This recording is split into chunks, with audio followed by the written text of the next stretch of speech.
Hello, Brick. As I've said numerous times, these are unprecedented times. And I've greatly appreciated your patience, understanding, and cooperation as we have navigated through them together. This could very well be the most challenging times we've experienced as individuals, families, communities, and a nation as a whole. The impact of this pandemic created change on a number of levels, and one of the most significant has been education.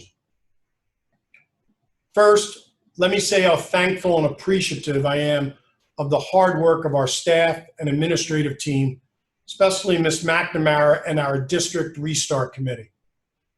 Our District Restart Committee is made up of almost 50 people representing administrators, Board of Education members, teachers, parents, and community members. We also have building level pandemic teams led by the school principals that are in place, and we've set up specific restart email addresses for each school. The governor's NJDOE restart plan provides specific guidelines and requires school districts to offer some type of in-person instruction. Guidelines include, but are not limited to, transportation capacity limits, face mask requirements, health screenings, cohort confinements, and more.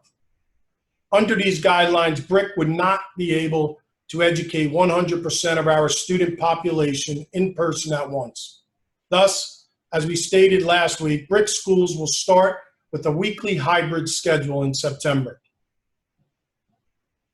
Our planning mindset's central focus is on health, safety, and wellness. With that in mind, I'd like to share with you our BRIC Township Public Schools Safe Restart Plan for the 2020-2021 school year. Over 60% surveyed indicated a preference for this weekly hybrid with alternating in-person and virtual remote.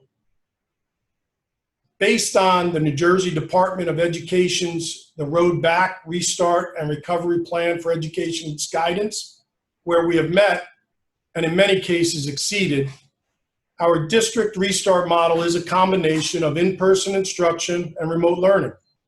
In this weekly hybrid schedule, 50% of the student population would be an in-person Monday, Wednesday cohort, and the remaining 50% of the student population would be an in-person Tuesday, Thursday cohort. This in-person schedule will rotate with alternating days of virtual learning, and everyone will be virtual on Fridays. In terms of scheduling, siblings will be assigned to the same cohort schedule across grade levels and buildings. Also, pre-K, bilingual, MD, BD, LLD, and autistic programs will be in person Monday through Thursday. Our hybrid model is very different from the remote learning plan we offered in the spring.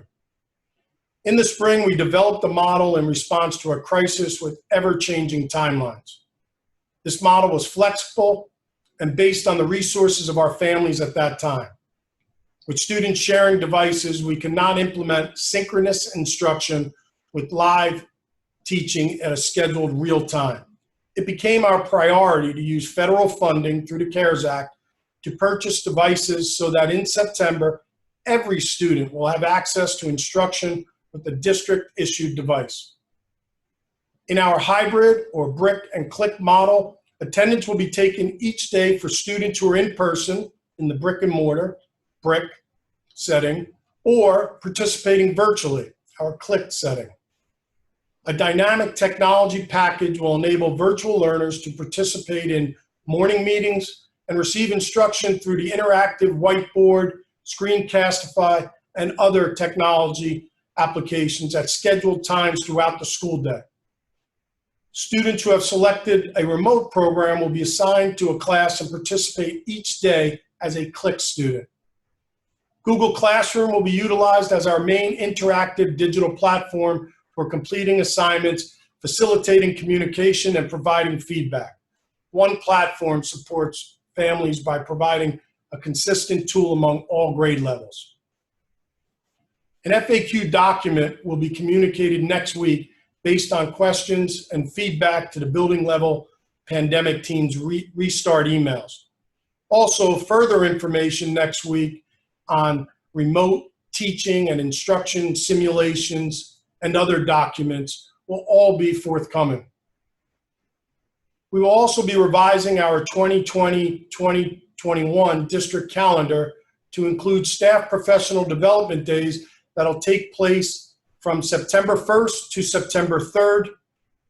Students will begin Tuesday, September 8th, the day after Labor Day, with student orientation days that first week, so students can get acclimated to the protocols and procedures of this new schedule.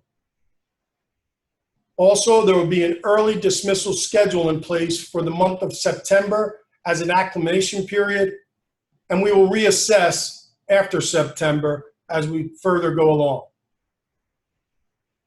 I would be remiss if I did not recognize the financial and logistical hardships that many of our district's families will face with an anticipated altered school schedule.